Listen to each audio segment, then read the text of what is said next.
Cara, isso que você falou de preço, né, é tão importante porque, assim, eu vejo, né, fazendo aqui o exemplo que você falou, empresa A tá 15, B tá 10, aí o cara tá comparando, tipo, Itaú com Magazine Luiza, né? Totalmente diferente, já tá por aí. E outra coisa que muita gente tá falando sobre preço, né, hoje é sobre o Bitcoin, né? Eu lembro que, eu conheci, assim, o próprio Bitcoin, né, ouvi falar, na verdade, em 2016 na faculdade, né? Que era um amigo nosso comum, Felipe. Deve falar numa época boa. Sim, eu lembro que o Bitcoin, se eu não me engano, tava 8 mil e pouco tempo depois chegou um 16, alguma coisa assim. Só que a gente tava endividado. Isso já foi 2017. 17, já. Então foi 2017. A gente tava endividado, aí não dava pra investir. Aí não dava.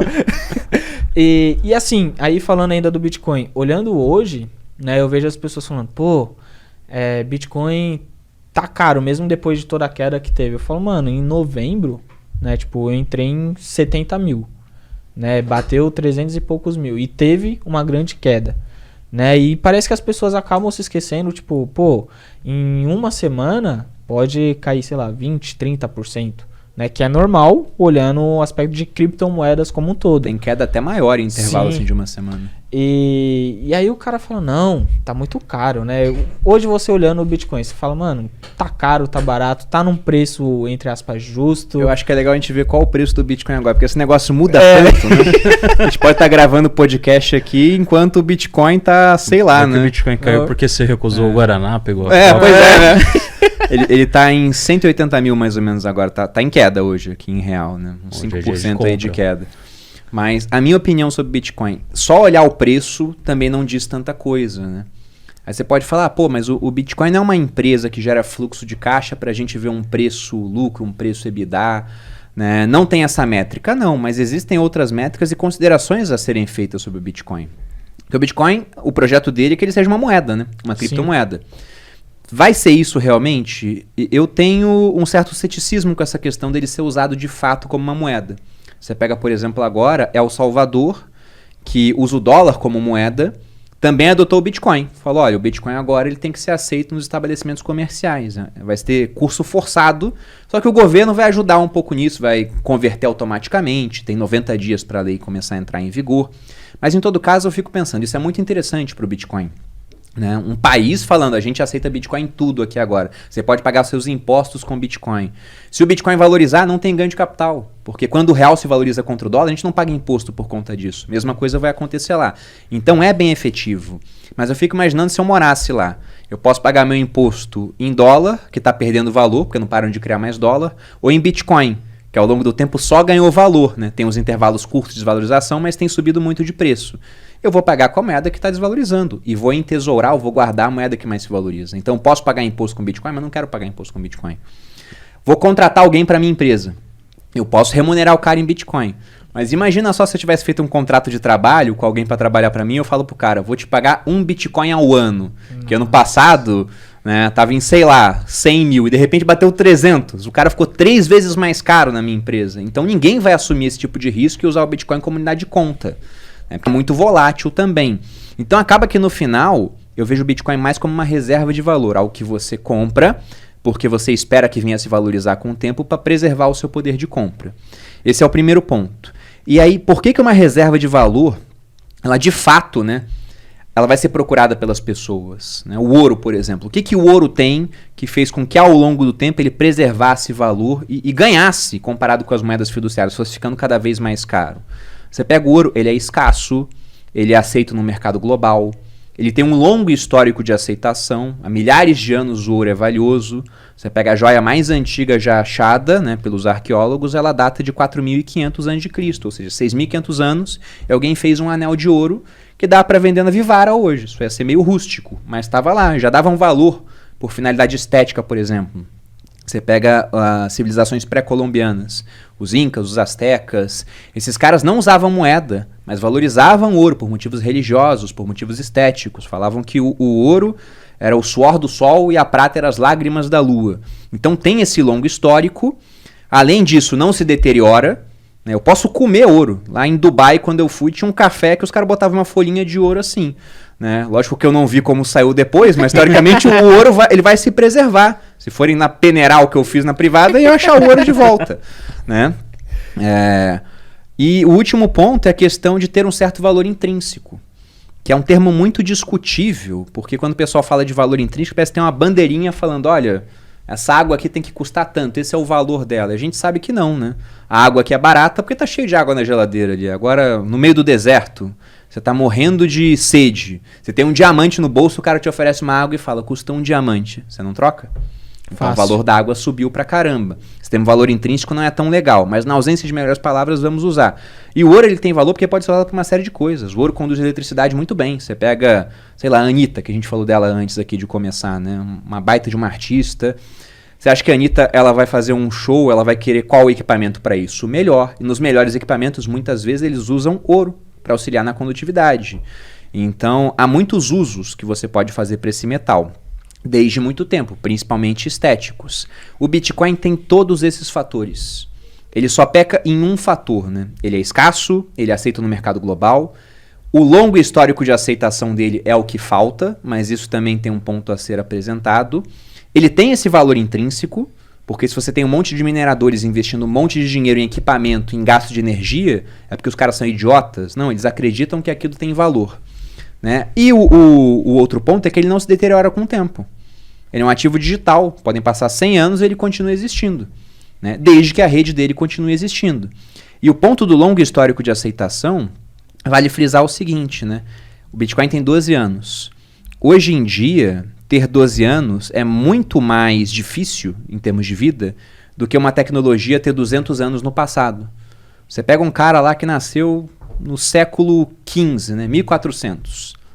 Você coloca esse cara numa máquina do tempo e leva para 1500. O que mudou em termos tecnológicos? Quase nada.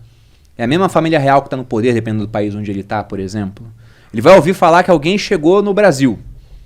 Mas é só isso. Aí joga o cara mais 100 anos para frente. O que mudou? Algumas coisas, mas não muito. Agora você pega um cara que tinha 30 anos em 1980. Joga ele nos dias de hoje. O mundo mudou pra caramba. Porque a gente não para de mudar, evolui muito rápido. A primeira vez que eu peguei um Uber foi em 2015. Depois eu cheguei a ficar... Até hoje eu tô sem carro, na verdade. Eu cheguei a ficar... Dá 4 anos sem carro, só andando de Uber. O negócio mudou minha vida. Então mostra, né? Até 2015 o táxi mandava. Agora o táxi tem um sério problema e provavelmente o taxista não vai existir no futuro da maneira que a gente vê hoje. Então ter 12 anos hoje é muito diferente de ter 12 anos lá atrás. Por conta disso eu vejo o Bitcoin como uma reserva de valor. E pensando nisso, né, Bitcoin está caro ou barato? Eu acho que ele está num patamar de preço atrativo. Porque, primeiro, ele chegou num pico aí de 360 mil, mais ou menos. Está na metade do preço agora. Esses períodos de queda, eles são normais. E, inclusive, por algumas métricas que a gente pode usar para o Bitcoin, ele parece estar num ponto legal de compra. E quando eu digo isso é porque eu comprei nesses últimos dias. Que é o seguinte, tem 2 métricas interessantes. Tem uma que mede o otimismo e pessimismo do mercado. Tem várias, né? Mas vou citar uma aqui chamada Fear Grid Index. É gratuito, você pode jogar na internet, você consegue ver todo dia. Você bota lá um termômetrozinho. E geralmente, quando o preço está subindo muito, as pessoas estão mais otimistas e estão propensas a pagar mais caro. Quando o preço está caindo, o pessoal fica pessimista e está querendo vender. Quando na verdade devia ser o contrário, né? Então esse indicador é interessante para falar, ó, tá todo mundo muito otimista, evita comprar. Se tiver muito, até vende um pouquinho. Tá todo mundo muito pessimista, compra. Ou evita de vender, porque geralmente depois do pico do pessimismo, o pessoal volta a ficar otimista com subida de preço. E a gente teve ao longo desse último mês alguns dos menores patamares em termos de otimismo do ano. O pessoal muito pessimista. E essas horas, historicamente, costumam ser boas para comprar. E tem um outro múltiplo também, que é o chamado múltiplo de Mayer, que ele pega o preço do Bitcoin nos dias de hoje e divide pela média dos preços dos últimos 200 dias. Quando esse múltiplo está muito alto, mostra, ó, tivemos uma grande apreciação dos preços, ele está, sei lá, acima de 3 esse múltiplo. Então mostra que o preço hoje é 3 vezes maior do que a média dos 200 dias. Provavelmente o Bitcoin está esticado, ele subiu muito, uma hora vai realizar. Quando esse múltiplo está abaixo de 1, geralmente estamos em patamares atrativos. Você vai consultar esse múltiplo agora, ele está na casa do 0,8. Então, quem compra, né, historicamente nessas horas acaba se dando bem. Lógico que tudo isso eu estou falando de termos históricos de algo que não tem um histórico tão grande, como a gente disse aqui, 12 anos, né? Pode ser só uma correlação que não tem causalidade. Pode ser isso. Mas até esse momento, valeu a pena o cara ter comprado nesses períodos de queda. Então, nesse momento, eu acho que o preço está bom. E um outro ponto que vale frisar é que o que está acontecendo no mundo agora? Com o dólar, por exemplo, né? De cada 4 dólares que você tem no mundo hoje, um foi produzido desde o começo da pandemia. Sim. E ainda querem aumentar mais a produção. Então, o que acontece se você cria um monte de dinheiro assim? Né? O preço dos ativos vai ficar mais alto. E dentre os ativos, o Bitcoin. Então, dá para falar que está caro, de fato, um negócio tão escasso assim, que só vai ter 21 milhões de unidades? Eu não acho que dá pra gente falar que está caro. A gente pode até falar que não está barato, né? Mas caro, não acho. Eu acho que você falou pontos importantes. Eu tinha sempre a dúvida de ele não ter passado pelo efeito Linde, mas você falou um ponto interessante agora. 12 anos hoje é muito diferente de 12 anos há 100 anos atrás, há 1000 anos atrás. Então faz sentido ser uma moeda que está reverberando aqui e está até hoje. Hoje você aconselha ter quantos % em carteira de Bitcoin? Na verdade, nem de Bitcoin, né? Se a gente for falar de reserva de valor, que eu acho que é uma funcionalidade legal que a gente tem que ter na carteira, ela vai ser composta por mais ativos além do Bitcoin, né? Sim, sim. Eu acho muito importante pontuar essa parte, né? Se a gente fosse pegar o Bitcoin isolado, ou vamos colocar criptomoedas, é que dentro das criptomoedas o Bitcoin hoje é a principal, né? Responsável pela maior fatia do mercado. Mas quanto menos você entender do assunto, menos você tem que ter. Esse é o ponto. Agora, tem até aquela frase do Buffett, não coloque seu dinheiro naquilo que você não entenda. Com todo respeito ao Buffett, né? Falei com ele hoje no WhatsApp, brincando, acho que não. Mas com todo respeito ao Buffett, eu discordo dessa frase. E vou concordar com um cara que hoje é um detrator do Bitcoin, que é o Nassim Taleb. Ele defendia, hoje ele fala mal. Mas o Taleb fala que o entendimento é um substituto pobre para a convexidade. Ou seja, o que ele defende, né? Que se você tiver uma coisa muito convexa, o que é o convexo? É aquilo que, se der errado, você perde menos do que pode ganhar se der certo. Que é justamente uma ação, uma criptomoeda. Pode chegar a zero, você perde 100%, mas pode subir 100, 200, 300, 400, 500, 1000, ou muito mais do que isso, foi o que aconteceu com o Bitcoin desde o começo da sua história. Então, como é muito convexo, como é muito convidativo em termos de risco-ganho, você pode ter um pouquinho mesmo não entendendo daquilo. E à medida que você entende mais, você vai tendo mais. Só que eu acho que em criptomoeda, sei lá, uns 5%, para uma pessoa já tarimbada no mercado. Se o cara falar para mim, não, tenho muito pouca ação para ter mais criptomoeda, esse percentual pode variar, mas aqui como a gente está falando de exemplo geral, uns 5%. E pensando em reserva de valor, que são aquelas características que a gente falou aqui, né? Escasso, não deteriorável, longo histórico de aceitação, né? Mercado mundial, valor intrínseco. Aí já entraria o ouro nessa história, que inclusive é uma reserva testada pelo tempo, como você usou o efeito Linde, né? Que é uma ideia que o Taleb traz num livro dele, de que aquilo que tem muito mais tempo de vida, provavelmente tem uma expectativa de vida maior no futuro comparado ao que não tem. Você pega, por exemplo, água. A gente bebe água desde que a espécie começou a existir, até antes disso, considerando os antepassados. Então, no futuro, provavelmente continuaremos bebendo água. Já o Guaraná, para derrubar as cotações aí, né? A gente bebe há muito pouco tempo. Quer dizer que no futuro a gente vai continuar bebendo? A chance é menor. Pode ser que daqui a algum tempo o pessoal veja que não há sentido em beber água com açúcar e corante. Né? Pode acontecer. Então, o ouro, ele é muito mais reserva de valor do que o Bitcoin. Eu gosto de falar que o Bitcoin é uma provável, né, uma tentativa de reserva de valor. Eu não poderia falar que ele já é, né, porque falta esse longo histórico, apesar do ponto que a gente colocou aqui. Já o ouro não. O ouro é uma reserva. Então acho que você poderia ter no mínimo 10% da carteira nisso. 5% em ouro, 5% em Bitcoin. Enquanto estivermos nesse ciclo, né, nesse patamar do ciclo econômico, com juros no mundo negativos. O que eu quero dizer com juros negativos? Você pega aqui no Brasil, por exemplo, a Selic está subindo, está em 4,25 agora, uma estimativa de acabar o ano acima de 6, passada pelo próprio Banco Central. Só que a inflação está em 8. Então você pega a conta aqui, né, juros e inflação, a gente vê que os juros reais estão em menos 2, né, lá no final do ano, agora está em menos 4 quase. Então nós temos juros negativos aqui, os americanos têm juros negativos lá, inflação mais alta que juros, na Europa a mesma coisa, no Japão a mesma coisa. Nesse patamar onde compensa menos investir em renda fixa, aí o pessoal pode correr para essas reservas de valor.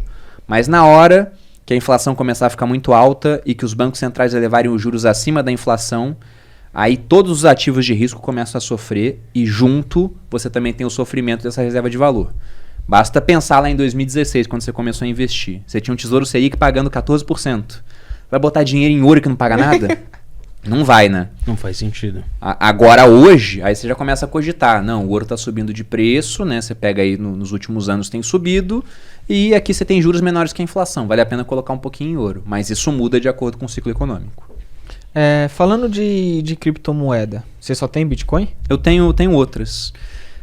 A maior posição é o Bitcoin. Não tem comparação assim com as outras, né? Se eu fosse pegar a parte de criptomoedas e dividisse em 10 partes iguais, 9 seriam Bitcoin.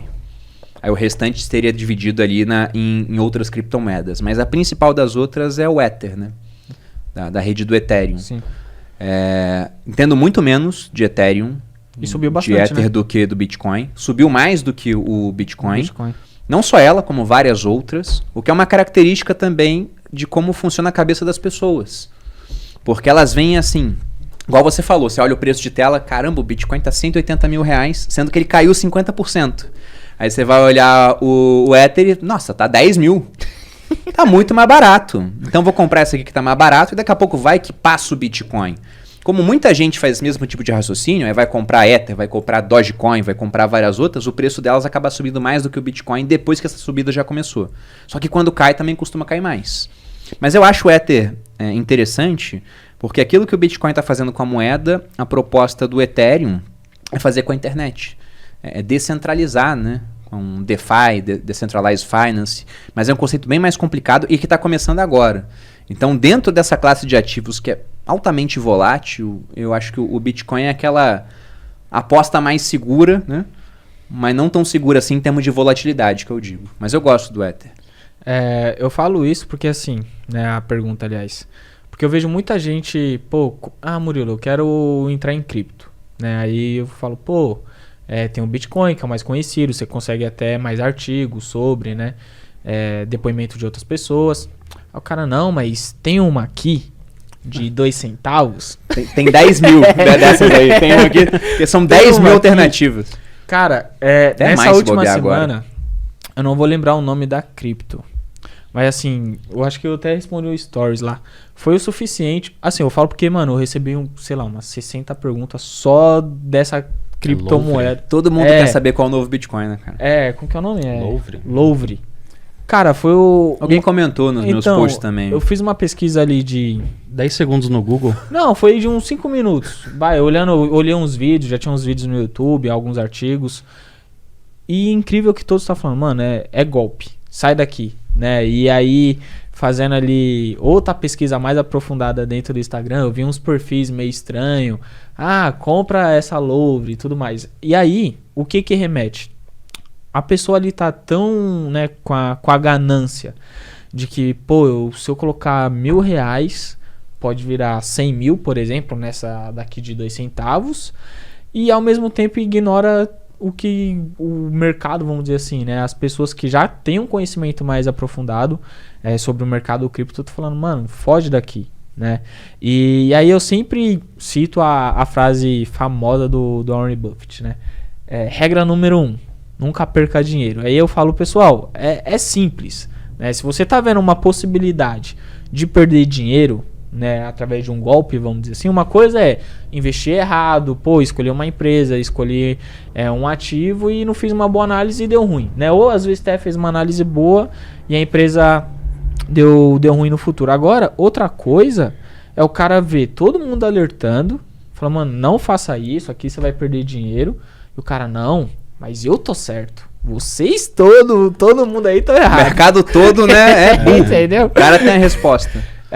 Você vê também, tipo, as pessoas assim com uma ganância tão grande, tipo, não, eu vou colocar aqui. Uma coisa que, né, até reflete de mercado de ações, foi na época da Oi, né, que era muita gente falando, não, mas Oi agora com a pandemia tá 50 centavos, 60. E beleza, era R$100, era 80 beleza reais. Que teve gente que ganhou dinheiro, tipo, comprando a 50 isso, aquilo, mas se olhar pro longo prazo, tipo, quem fazer uma análise fundamentalista bem feita, tipo, se ainda assim eu vou arriscar aqui na Oi, por exemplo, vai colocar um percentual pequeno, mas o cara não. Sim. O cara tá falando, não, eu vou colocar 50% do meu patrimônio. Vou vender meu carro para comprar. E querendo ou não, era uma empresa ainda, tinha ativos, sim, né? Tinha clientes, aquilo tinha algum valor, Agora, por exemplo, eu estava abrindo aqui no meu celular, não sei se vai dar para mostrar na câmera, né? Talvez dê, mas é uma reportagem que está falando o seguinte: Token DeFi, né? Decentralized Finance, que funciona na rede do Ethereum, por exemplo, derrete 100% em 24 horas. Então, o negócio estava ganhando valor, chegou a bater R$240 na quarta-feira e agora vale 0. O nome desse token, Titan. Iron Titanium, né? E era Titan ali a abreviatura dele. Entendeu? O negócio valeu R$240, agora vale 0 em 24 horas. Eu acho que esse é um ponto interessante.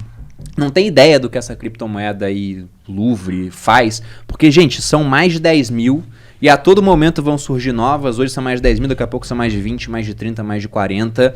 Só que o ponto é, muito disso que está sendo criado não tem valor algum. Eu posso criar minha criptomoeda. Então, às vezes não tem nenhum projeto. Não tem. Você pega o Dogecoin, por exemplo. Né? Tá abandonado. São criadas 10 mil por minuto novas Dogecoins. O Bitcoin é 900 por dia, né? E serão 21 milhões. O Dogecoin são 10 mil por minuto e não tem limite. Não tem limite. Já temos 140 bilhões de Dogecoins no mundo. O pessoal pensa que o Dogecoin vai ser o novo Bitcoin. Não tem escassez, não tem esse fundamento. Então, se você entrar no Dogecoin, por exemplo, simplesmente pensando, é especulação, então vou entrar com um pouquinho e vai que acontece alguma coisa. O Dogecoin não é um golpe, é uma brincadeira, é um meme que surgiu lá e tá lá. Quer se arriscar lá? Eu não faria isso. Mas eu entendo os motivos de você ir com pouco dinheiro, né? No final você vai colher algum aprendizado, talvez algum prejuízo, talvez algum lucro. Mas não é um golpe. Agora, você acha que o negócio é um golpe, melhor ficar longe. Até porque provavelmente vai terminar assim, com uma queda muito grande, de maneira inesperada. E aí tira do game a pessoa. Pois é, se o cara foi com tudo, ele tá fora, né? E aí você aprendeu, mas você não tem mais dinheiro para continuar, ou durante muito tempo. Sabe aquelas divisões que fazem, que fala, existem 2 tipos de pessoas, né? Tipo A e tipo B. Vou dividir aqui em 2 tipos de pessoas, os vivos e os mortos. O nosso jogo é ficar no grupo dos vivos o máximo do tempo possível. Isso é importante e tem que ter consciência, né?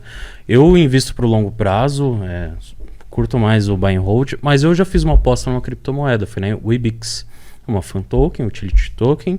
Brasileira, né? Sim. Tava 2 centavos, coloquei um percentual baixo lá, acho que foi R$1.000, foi bem pouco. E depois ela foi para 23 centavos. Aí você ficou pensando, por que eu não botei 10 mil? Na cabeça você veio pensando. É aquela coisa, né? Virou 10 mil, né? Se eu tivesse colocado 10 mil, ia virar 100 mil, né? Mas primeiro você tem que estar racional, né? Pensar, tirei a grana, porque não teve fundamento, crescimento, depois caiu para 8 centavos, ficou beirando ali. Mas é aquilo, não coloquei tudo, não representou nem 0,5% da minha carteira. E isso que faz com que você não saia do game. Não adianta entrar all-in na Oi, no Bitcoin, não faz sentido. Não, vamos pensar que isso aqui é uma roda de amigos jogando poker, né? Se toda hora eu entro all-in, eu posso ganhar algumas, posso ter um grande crescimento da minha banca aqui, começa a crescer as fichas, mas na hora que eu perco eu tô fora, pô. Então por isso que a gente tem que falar da importância da diversificação, né? Você tem que ter vários ativos na sua carteira de maneira que, por exemplo, quando alguma coisa dá muito errado, o restante da carteira segure.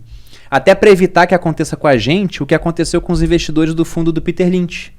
Se a hora que o fundo cai 30%, o fundo é só uma partezinha da carteira do cara e o restante está lá, intocado, o cara não vai querer sair do fundo. Agora, se ele tem todo o dinheiro do fundo junto com...